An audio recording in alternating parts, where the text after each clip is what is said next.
each other today, to the conversations and coffee. On this third day of March, can you believe it? Yes, some of you say, yep, I believe it. I've been waiting for it.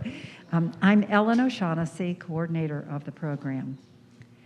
Can we take a moment of silence with these creatures in the forest to be with the people of Ukraine, suffering the ravages of war, destruction, and death? 43,000 people in Ohio are from Ukraine.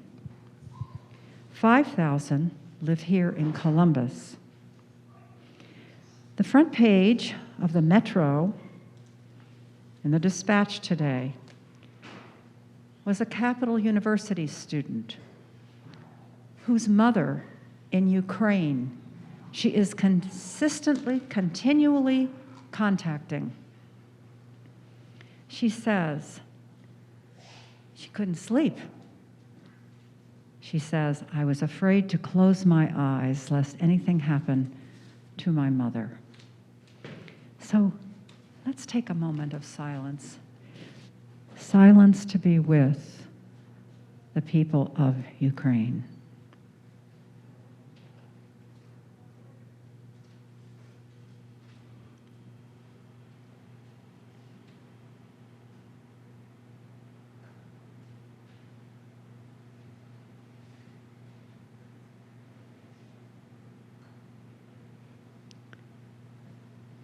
And in this beautiful pause, we hope for peace. Thank you.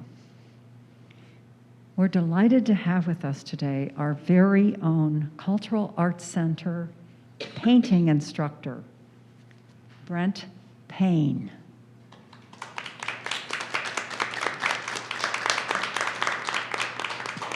My husband, who is a pun artist, says, did you just say painting artist Brent Payne? So I said, yes, isn't that wonderful? He's living out his name, huh? Brent received his Bachelor of Fine Arts from Columbus College of Art and Design in 2006, graduating magna cum laude with great praise. And his Master of Fine Arts in 2008 from Miami University. Brent's works in painting are primarily from direct observation, and he creates still life paintings reflecting on shadow and light, color and form, quietude, and meditation. And we're looking forward to experiencing this, huh? Your invitational group exhibitions are numerous and amazing. The Ohio Art League's 100th anniversary exhibition in the Rife Gallery, the Figurama group through Miami Grad School in the Czech Republic, where Brent's work was highlighted in his figurative and representative art. Brent's work was exhibited in a number of selected juried exhibitions.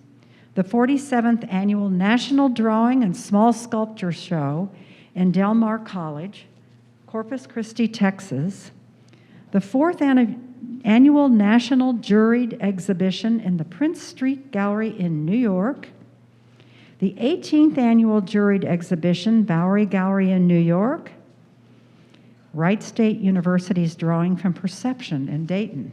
Isn't this amazing? And you're here with us at the Cultural Arts Center thinking all your work is all over the world, including the Czech Republic. There is, in the Manifest Gallery in Cincinnati, there are themes that Brent's work has been part of. Tapped, an exhibit of works by students and their professors. Pause, a show of contemporary still life. Magnitude 7, small-scale paintings. And this is a great one. It's in your head. Portrait paintings, huh? Well, Brent, we're so delighted to have you with us and look forward to this time with you. Take it away. All right, thank you very much. So in putting this presentation together, I wanted to think about the inspiration for my work and talk a little bit about the progression of my work. When I was a grad student and for whatever reasons I was having trouble getting to work together or getting out and sketching like I used to, one of my professors recommended that I sketch with my cell phone camera. So I've gotten into the habit of just whenever I'm kind of going about, if something catches my attention, I'll take a picture of it. This is one of my favorite recent, I guess I'm going to start calling them digital sketches. As I was preparing for another class, I was just kind of running around upstairs on the second floor. I had a still life set up of a pumpkin, and kind of rushing by, this light caught my attention in the cast shadow, so I took a picture of it. And this is kind of representative of what I'm at least trying to capture in my paintings. Okay. I suspect you guys recognize this. It's not anything that I did, but it's the part of the opening sequence of the Twilight Zone. And, you know, I've watched this show, you know, when it originally aired. There's something about this landscape at the beginning of that show that I always found kind of mysterious and a little scary, but definitely mysterious. And I always liked that quality, and I'm sure I just kind of tucked it away in the back of my brain. And when I went back to grad school and had to write my thesis paper, I started thinking about this landscape again and how I wanted it to kind of be part of my work. And so I'll illustrate how that is, but just kind of keep this in mind. And before I move on, I wanted to start the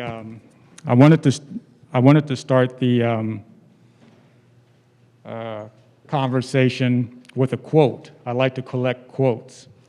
And I think this quote kind of fits what I'm trying to talk about today. This is a quote from a film director. His name is Jim Jarmusch. And it goes as follows: "Nothing is original. Steal from anywhere that resonates with inspiration or fuels your imagination. Devour old films, new films, music, books, paintings, photographs, poems, dreams, random conversations, architecture, bridges, street signs, trees, clouds, bodies of water, light and shadows. Select only things to steal from that speaks directly to your soul. If you do this, your work and theft will be authentic. Authenticity is invaluable. Originality is non-existent." I always like to talk about that when students say that they are not looking at any work and they want to be original. So kind of looking back at that Twilight Zone, I'll go back, that Twilight Zone image of the rocks and the long cast shadows, right?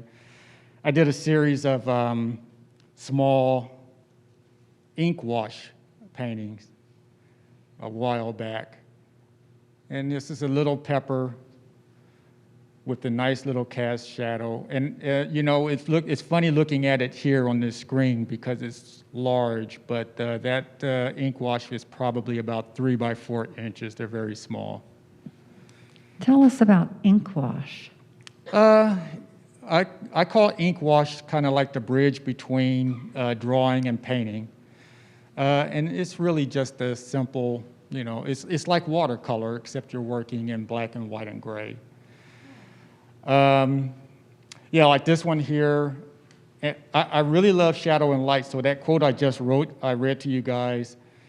One of my inspirations, looking around everywhere, is shadow and light. There's a spiritual quality to it, I think.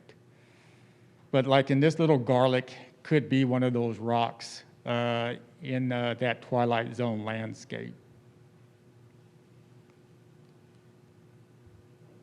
And for a while, I was interested in tiny objects. I'm going to be talking about painting inspirations too, so you'll see other images other than my own that goes into feeding into my work and my aesthetic.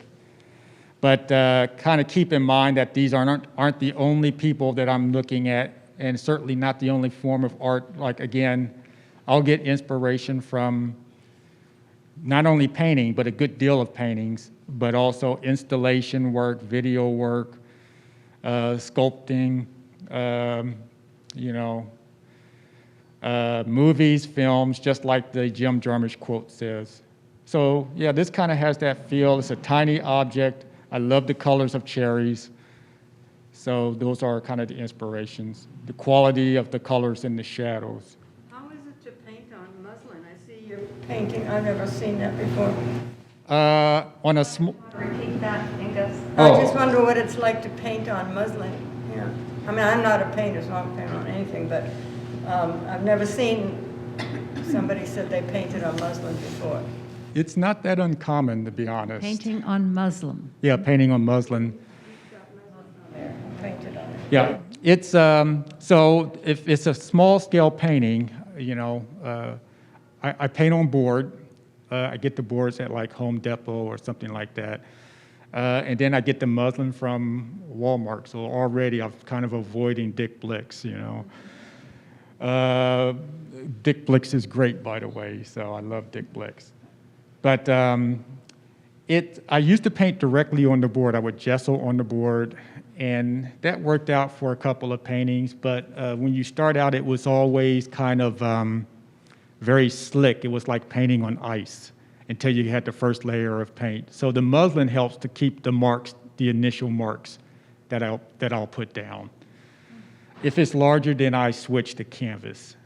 Right? Because once you get above a certain dimension, you start to lose the texture of the muslin, but canvas, you can still keep the texture. You just stretch that onto the board then? I glue it on with gesso, yeah.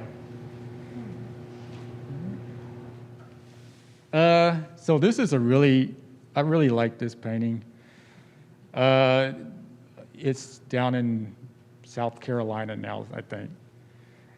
It captures that quality of a landscape, and it's desolate and it's barren, and I like the way it recedes into the background.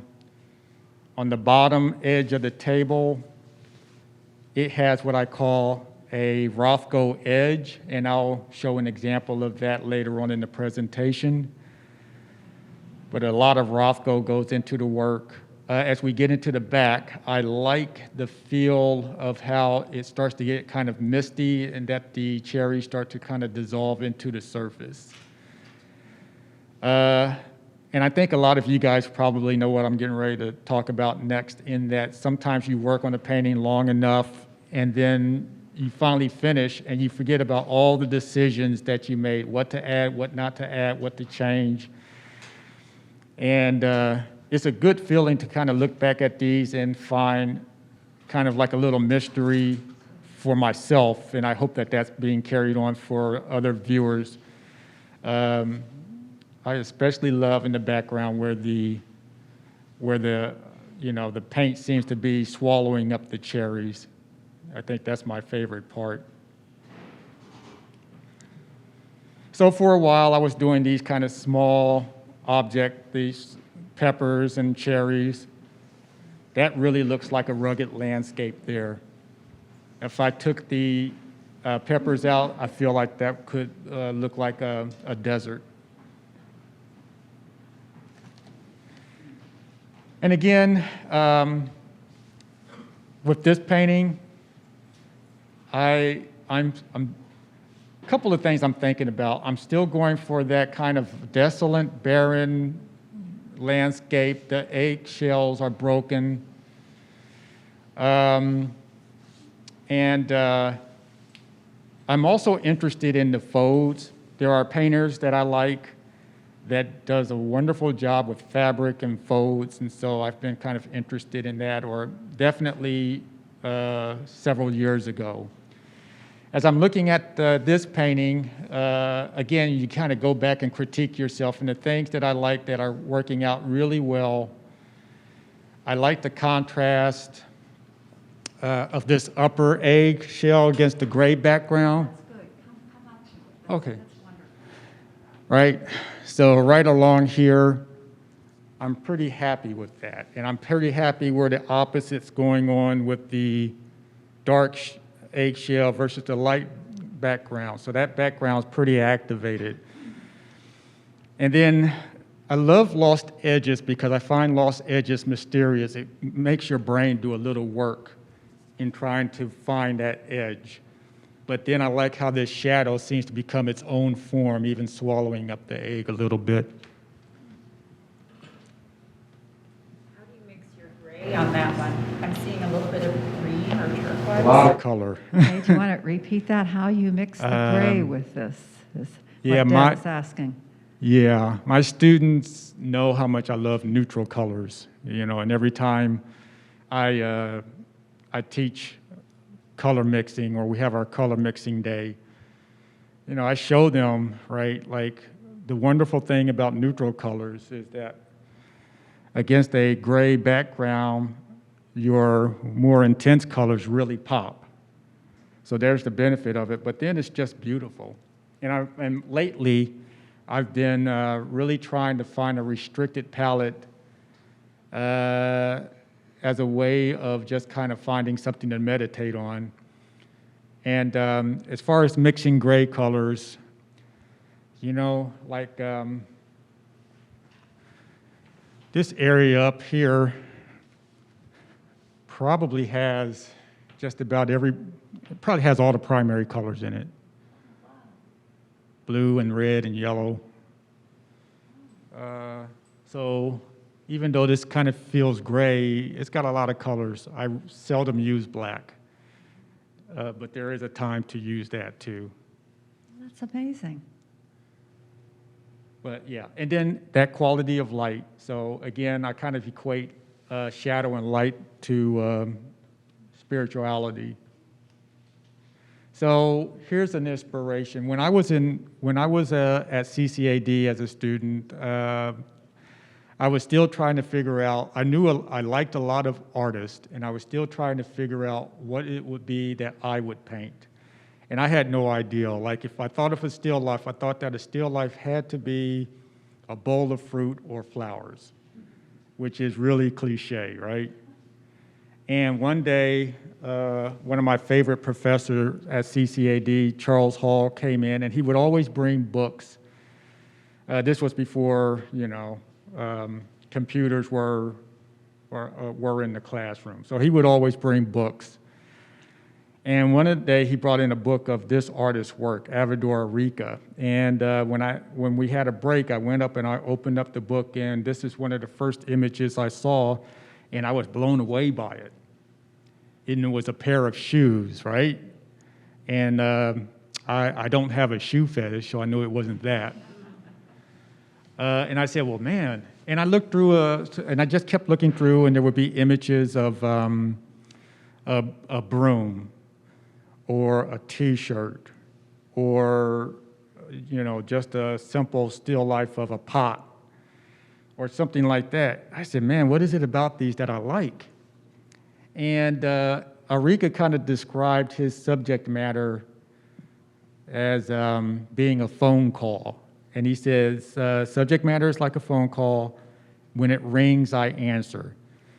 And essentially what he was saying is that the subject matters are all around us, and we just kind of have to be open to seeing it. And once I got that ideal, I might not have time to paint at any given time, or maybe not feel like it, but I never run out of ideals to paint. You know, I've got like a whole backlog of stuff I want to paint. So if I go to the store, half the time I'm looking for something to eat, and half the time I'm looking for something to paint. That's a lot of cherries and peppers. So I'm getting a lot of use out of them. But yeah, I looked at these shoes and I said, well, what is it I like about them? And it's the texture of the paint, like especially in the negative space, which is very ambiguous. But I just kind of like the brush marks and the swirls. And as for the shoes themselves, that's not just any pair of shoes, that's a specific pair of shoes for somebody. It can be kind of like a self-portrait without the person in it. And these shoes are well worn, and the texture of the leather, they've walked quite a ways. And I like the way that the light is hitting the edge, right, of the shoes. Very beautiful. So with that, I just started painting the things around me. All right. It's my old painting sweater, covered with paint. And that's a small painting too, by the way. That's around 2010. Old jeans. A lot of my clothes have paint on it.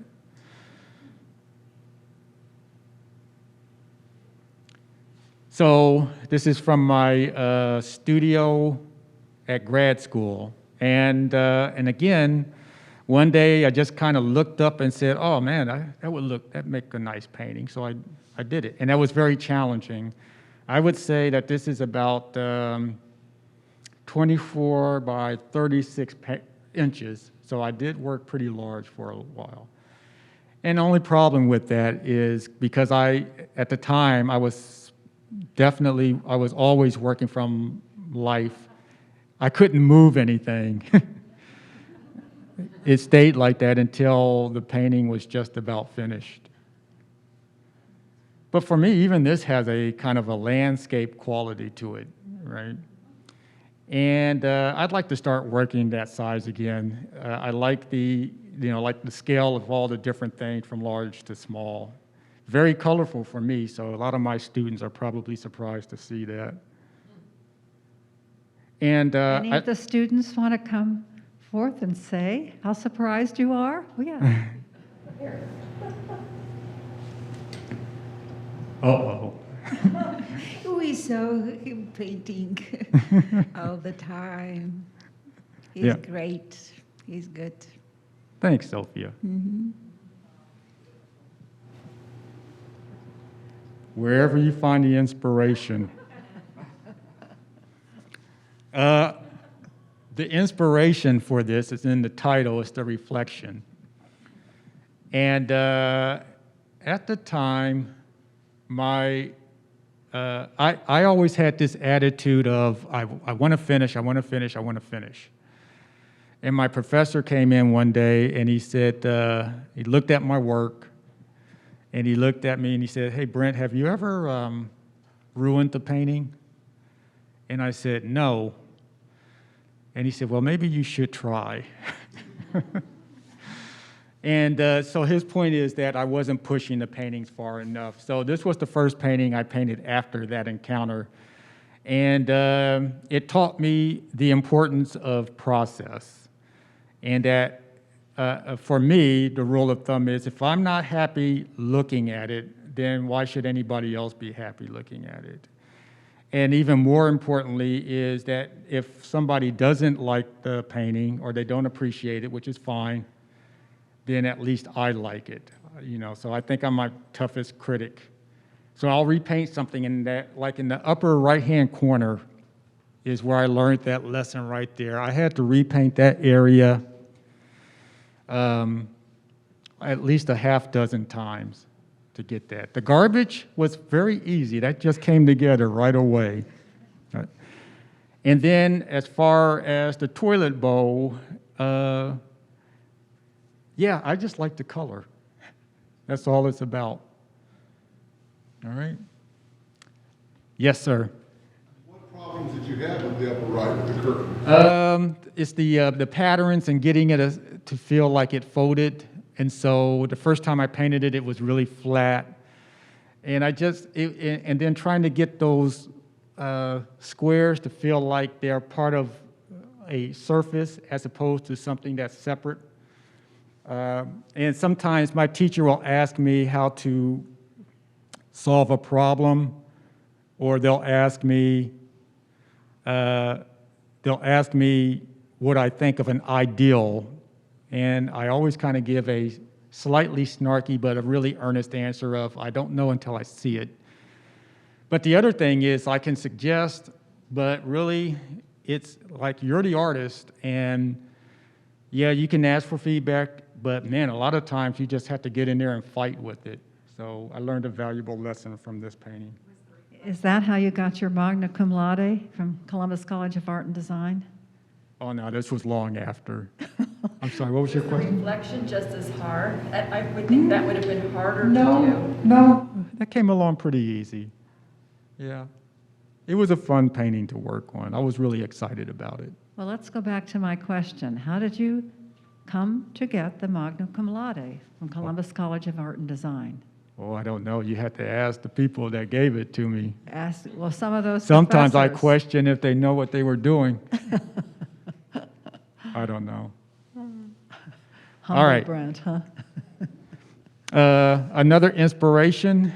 Again, the same teacher bringing in books. I love looking at art books, and sometimes I don't look at them enough. I think I need to look at them every day when I get up and every night before I go to bed, just to remind myself what it is that I want to do. This is Giorgio Morandi.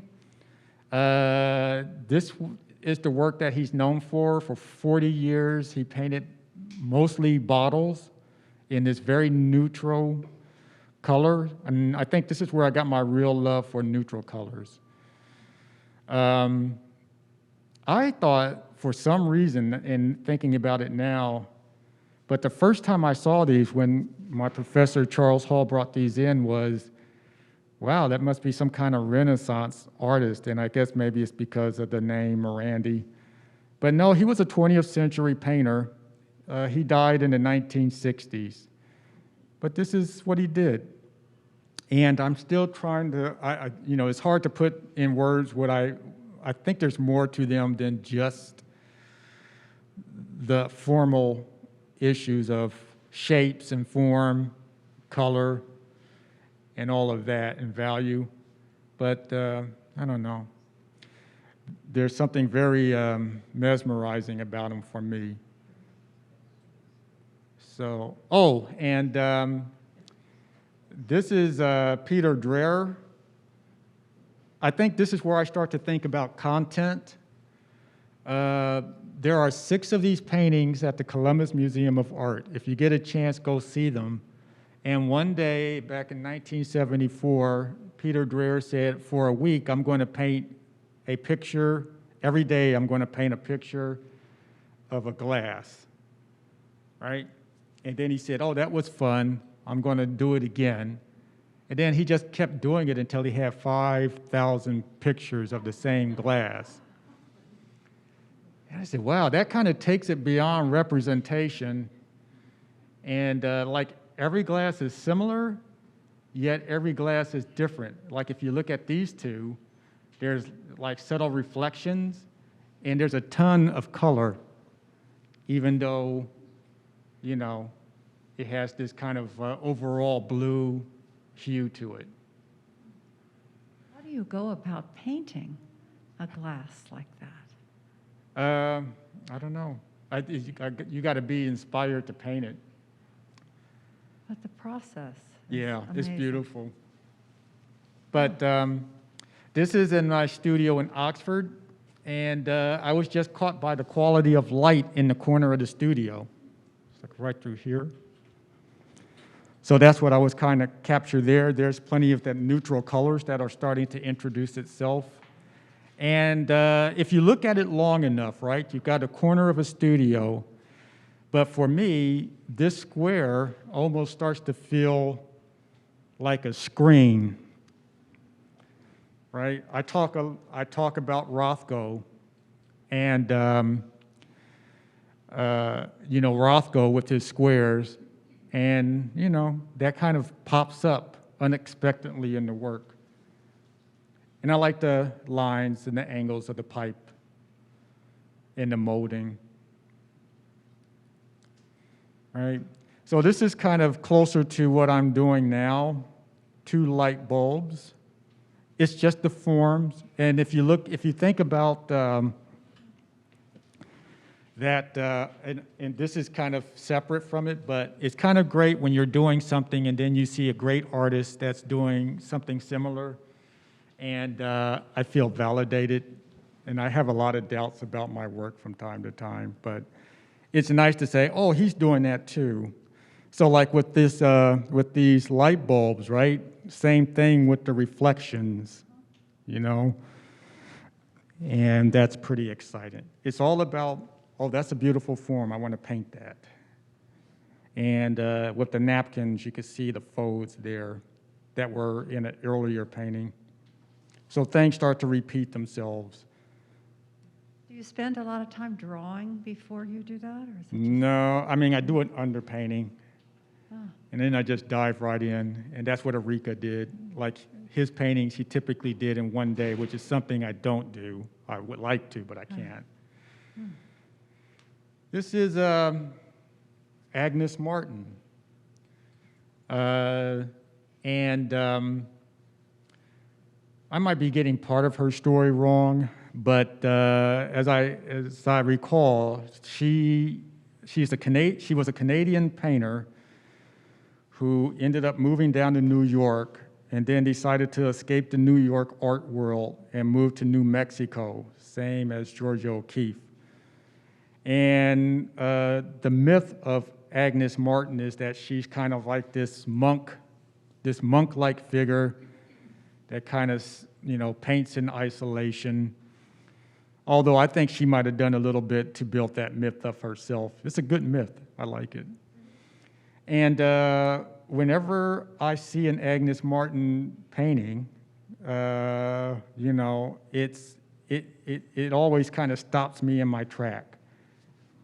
There's a Agnes Martin grid painting up at the Columbus Museum of Art, and I remember an unexpected encounter with Agnes Martin's work at the Urban Art Space downtown, where they had a group show, and that's all I knew about it. And when I go to a exhibition, you can't spend equal amount of time with every artwork, so I like to kind of do a walkthrough first, see what paintings I'm going to come back to.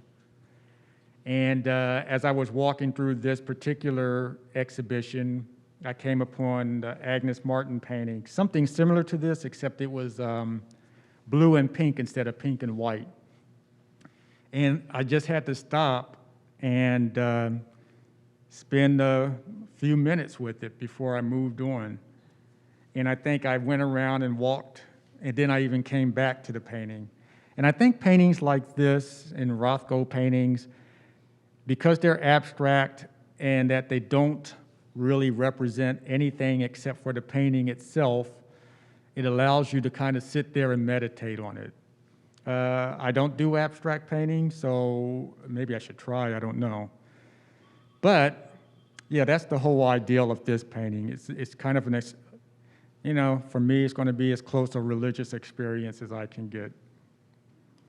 And of course, Rothko, a painting from his Seagram mural series. Same thing. Can't walk past a Rothko without getting a profound feeling. When I talk about the Rothko edge, and maybe I'll have a chance to show some more, the edges are not really straight, but they're kind of soft. And this is, I think he's even kind of exaggerating the raggedness of that square.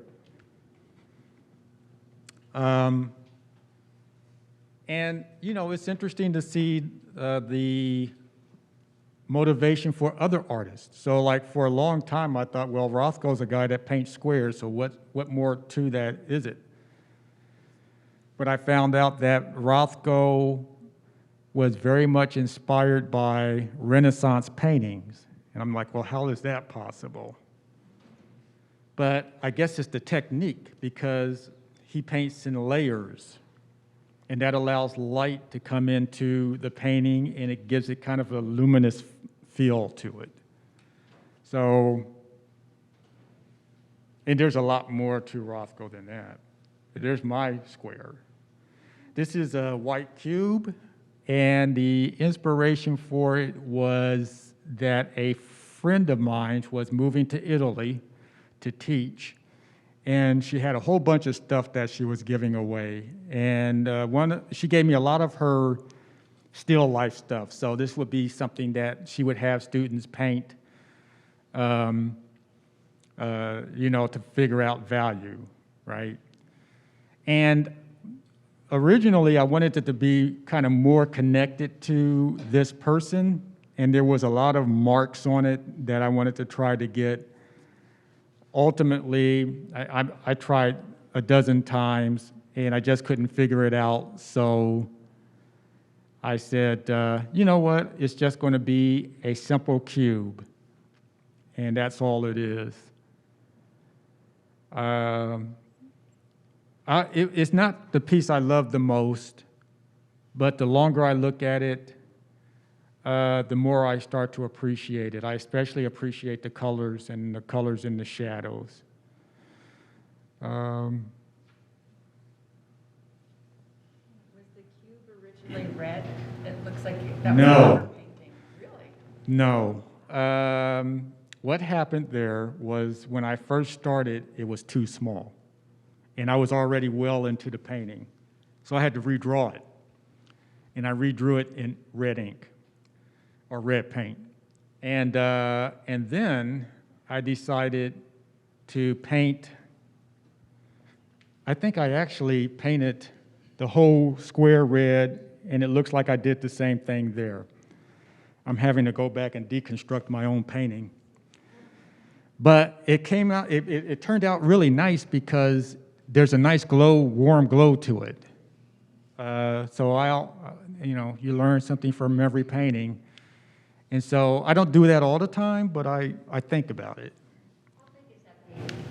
This painting is 12 by 24 inches. Yeah. I have a question. You mentioned that like shadow and light had a spiritual quality for you. I wonder if you would expand. Whew, I wish I could. You want to repeat that for everybody there?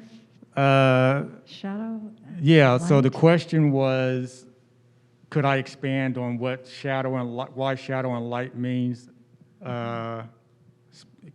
equates to spirituality? I don't know. I feel like it's kind of like God's work, right? He's probably the best artist in the world. And, I'm a runner, and I'd like to run out on trails away from the city, and especially on a beautiful sunny day when you're alone and you just have the sound of your feet, and you're running by a river, lights, the sounds of birds, and you really kind of get lost. Like, I can't meditate at home, but I can meditate while I'm running. And I think that's what it is. And I feel like I read an article, and in fact I know I did, in a really academic magazine that also talked about the spiritual quality of light. Like if you think about stained glass windows in churches and stuff like that. So I think that's the best I can answer that. Yeah. Beautiful answer. Thank you. for the question. Now, this is 2020 when this was finished, but I swear to you, I finished this like in January of 2020. I didn't know that a couple of months later that there would be a run on toilet paper at the grocery market. So that is purely incidental.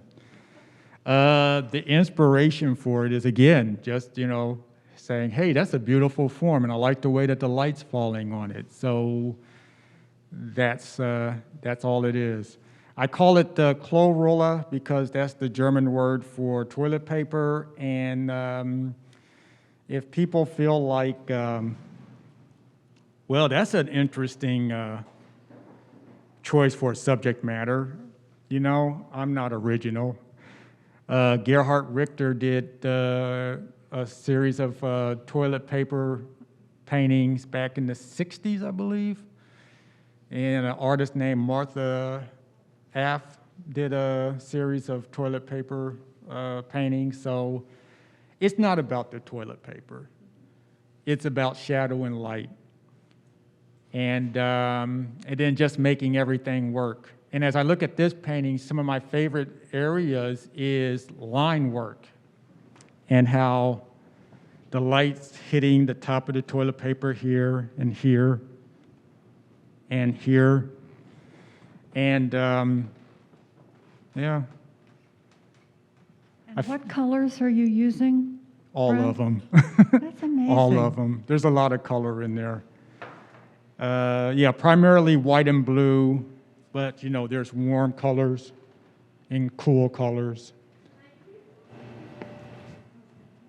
Oops, I thought I had a question back there. Okay, so earlier I talked about cliches, right? These are not mine. I talked about cliches like how a bowl of fruit or flowers, right? And so every time I might think that, oh, flowers are boring. You know, I'll come across great works from other people that did wonderful paintings of flowers.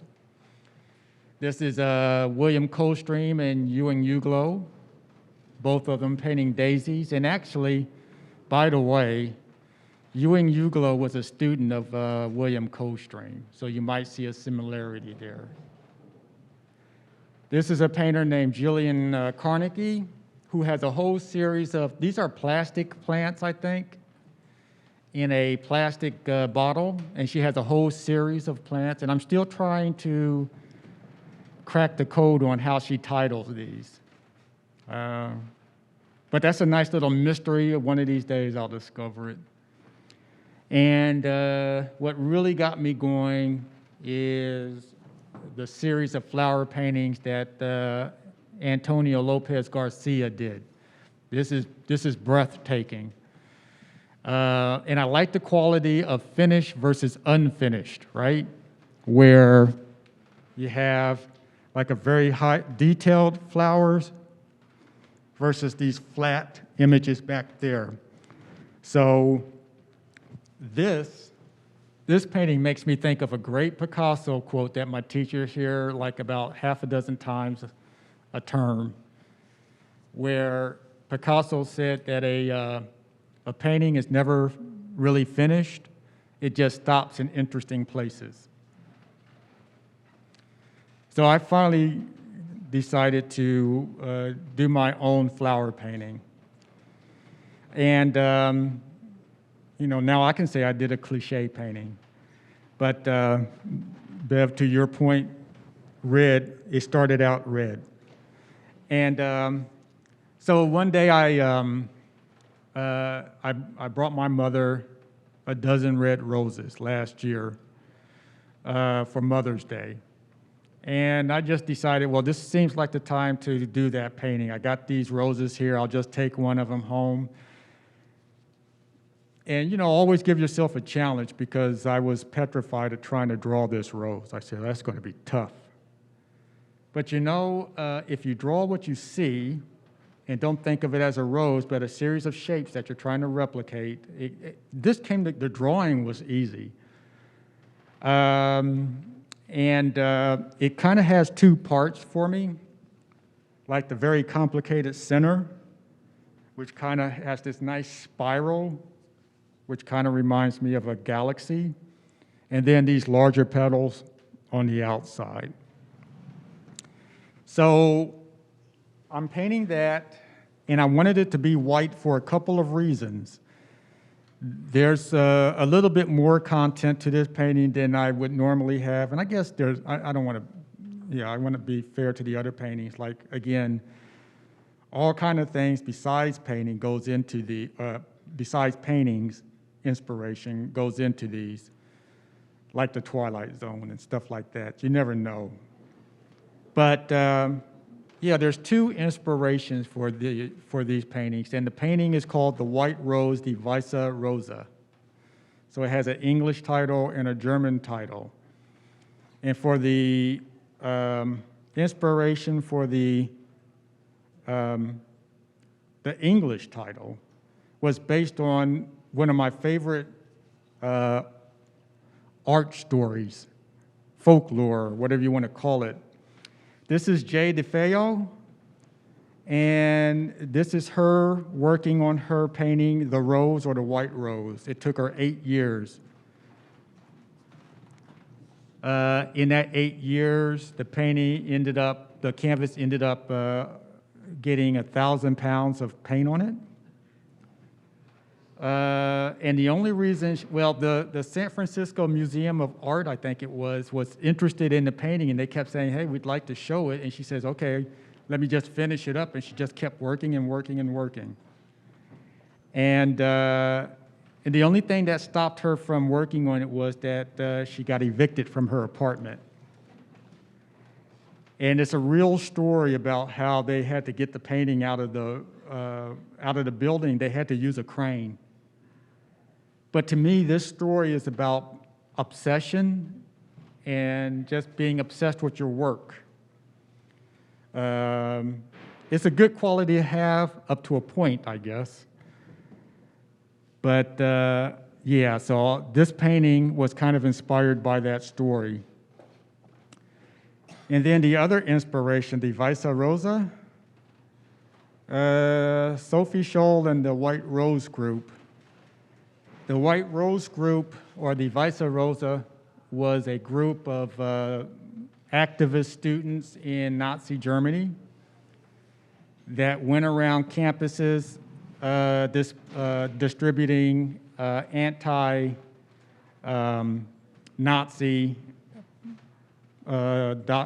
pamphlets. And I guess, they were able to evade capture for a while. But sadly, they were caught by the Gestapo one day. And 2 days after their capture, they were executed, decapitated, as a matter of fact. It's pretty brutal. And that's Sophie Scholl there, and I think one of those guys is her brother. And if I remember correctly, it was a 5-person group. And I like the way that rose there is framed against her sweater. So that's the other inspiration. So this is kind of like a political statement. It's very subtle, and I don't expect anyone to get that from just looking at the painting. Otherwise, it's just a painting of a rose. But I'm kind of thinking about these things in our current political state and how, like what we've gone through for the last several years, and how it's kind of important to be more engaged with what's happening with your government.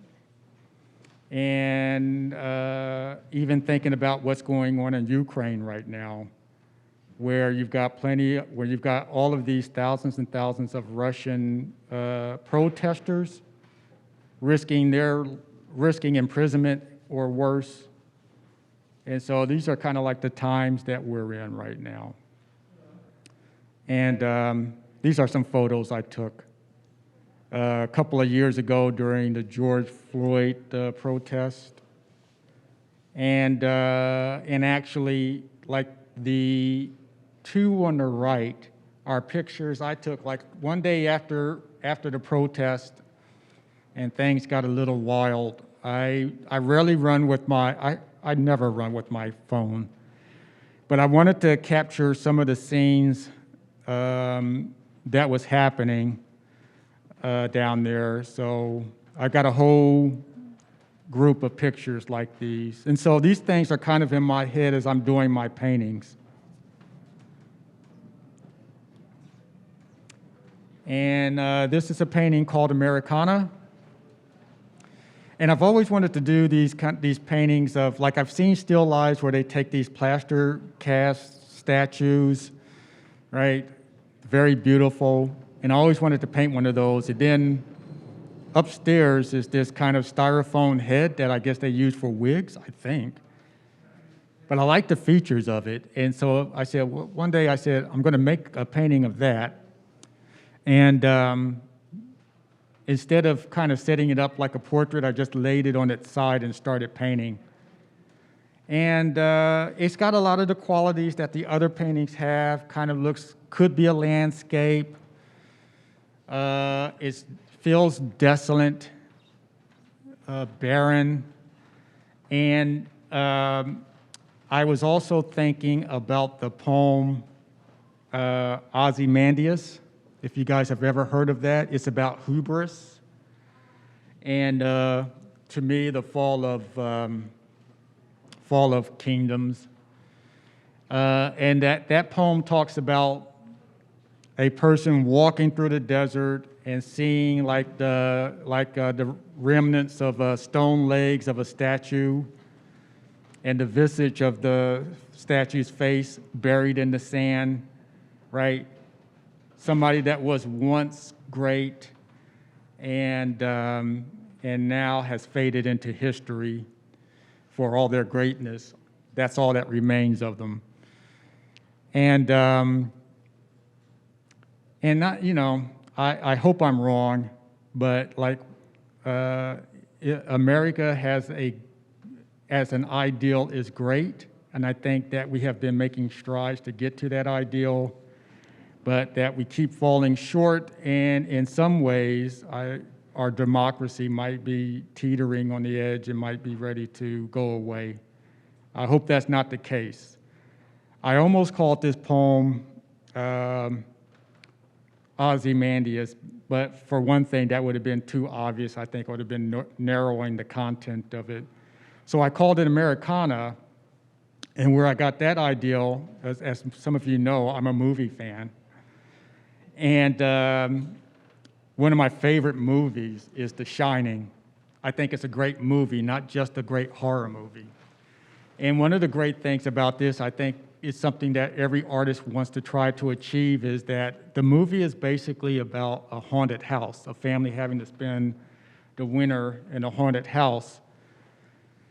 But over the years, and Kubrick never really talked about what the movie was supposed to be about, all of these theories start to emerge, that it was about, you know, the massacre of Indians, and it was about one of the more crazier theories was about Kubrick faking the moon landing.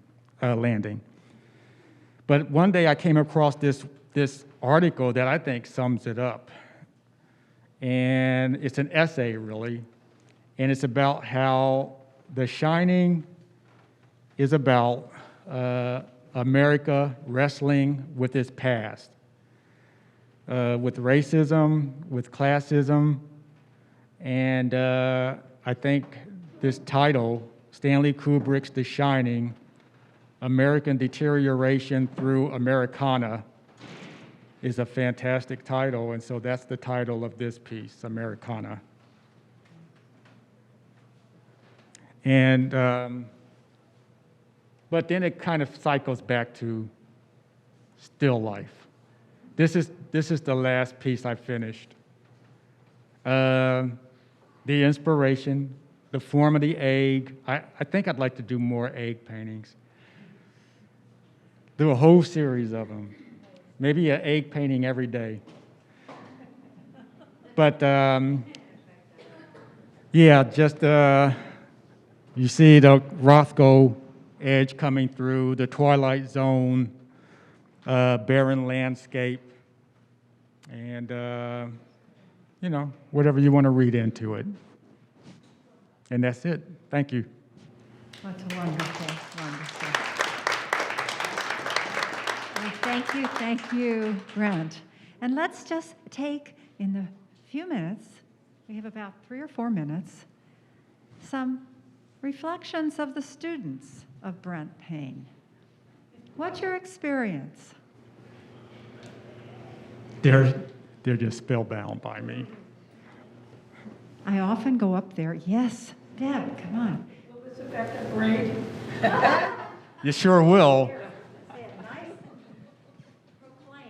We often hear Brent talking about his movie experiences. I had not actually put into my head how well you incorporate them into your paintings, and I think that's been fascinating to listen to. Thank you.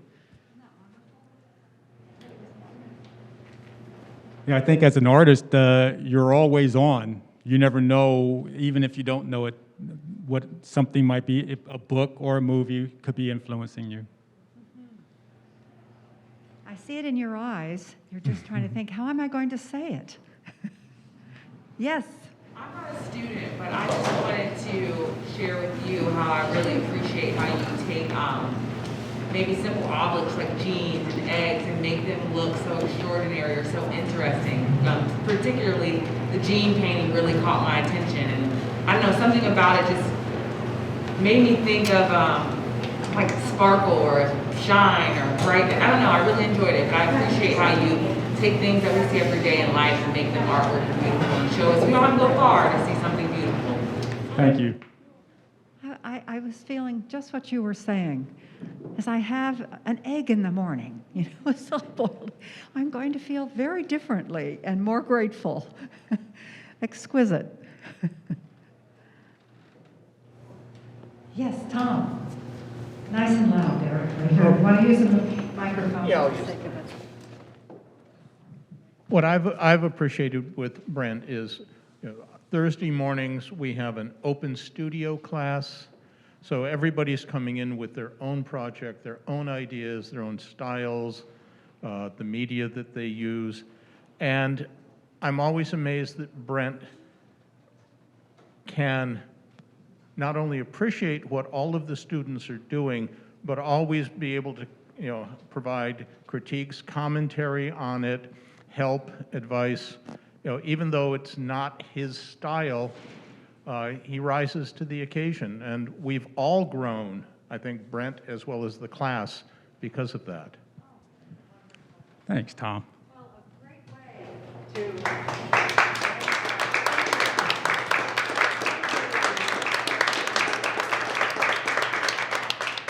Thanks.